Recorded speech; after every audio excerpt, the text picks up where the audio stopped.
Hannibal Barca, a prominent Carthaginian general and one of history's most celebrated military commanders, is remembered for his tactical genius, daring campaigns, and relentless commitment to challenging Rome during the Punic Wars. His life, military achievements, and eventual downfall showcase a complex narrative of loyalty, strategy, and rivalry that has captivated historians and scholars. Hannibal's tactics influenced military leaders for centuries. His life and campaigns have come to symbolize resistance against overwhelming odds and the enduring struggle for freedom from oppression.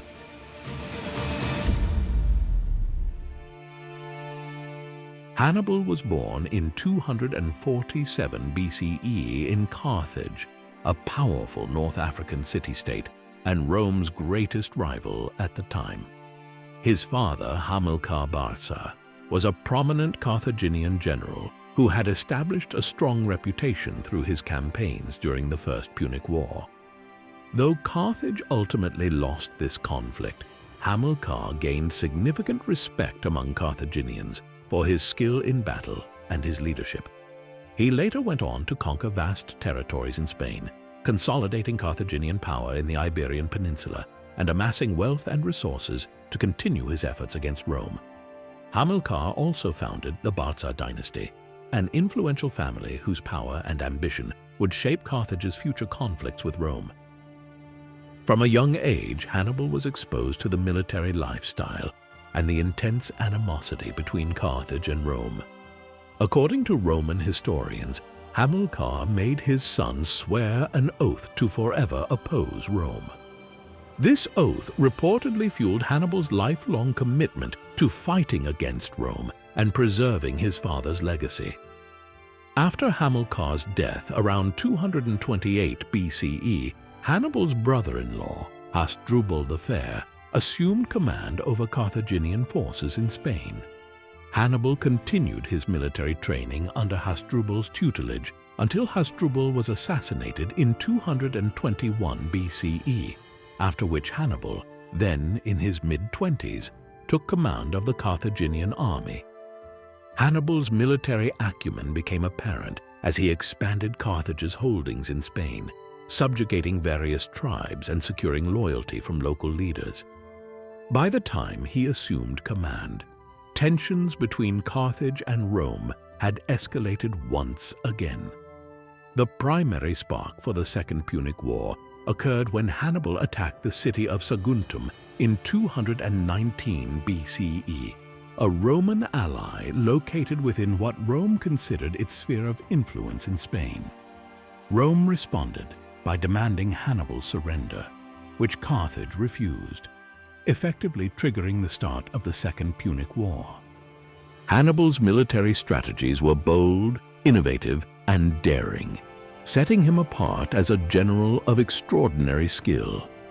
His most famous maneuver came early in the war, when he undertook a daring march from Spain to Italy, leading an army of roughly 50,000 infantry, 9,000 cavalry, and around 37 elephants across the Pyrenees, through southern Gaul, and over the Alps, a feat that was considered nearly impossible due to the harsh terrain and harsh weather conditions.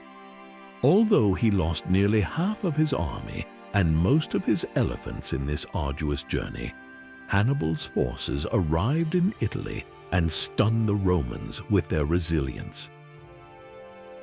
Once in Italy, Hannibal conducted a series of brilliant campaigns, repeatedly defeating Roman forces in battles that have since become case studies in military strategy.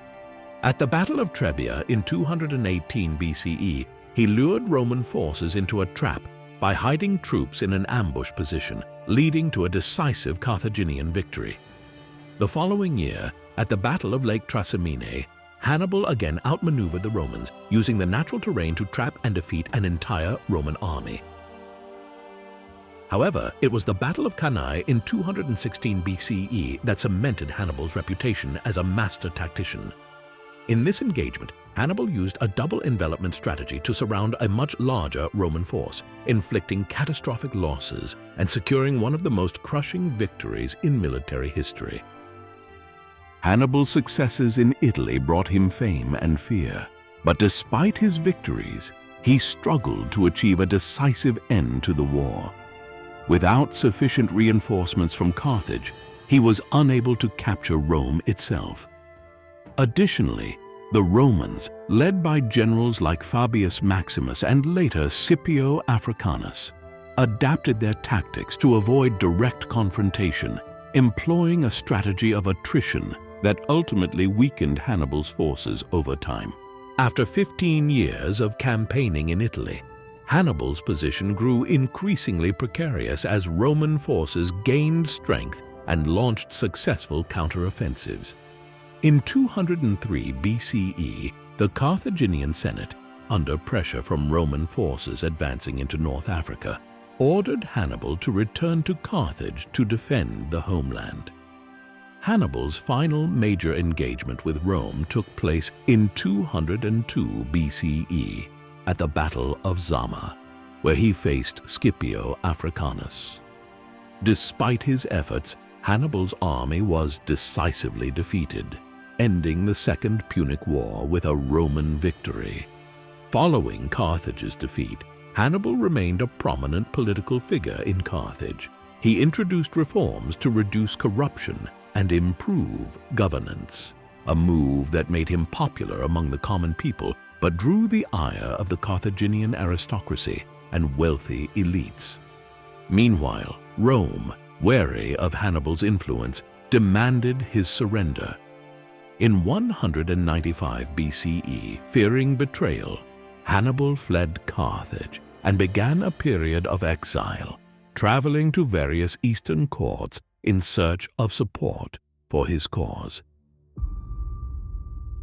During his exile, Hannibal continued to seek allies who might assist in undermining Roman power. He offered his services to several Hellenistic rulers, including King Antiochus III of the Seleucid Empire, who was engaged in conflict with Rome. However, Hannibal's efforts to inspire a new coalition against Rome were ultimately unsuccessful.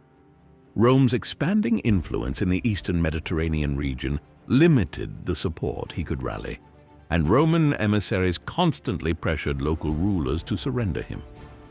Hannibal's final refuge was in the court of King Prusias of Bithynia in Asia Minor. However, even there, he was not safe from Roman pursuit. In 183 BCE, the Romans demanded that Prusias hand over Hannibal. Rather than allow himself to be captured, Hannibal chose to take his own life. According to Roman sources, he ingested poison, reputedly concealed in a ring, dying around the age of 64. In his final moments, he is said to have remarked, "Let us now free the Romans from their fear, since they find it tedious to wait for the death of an old man."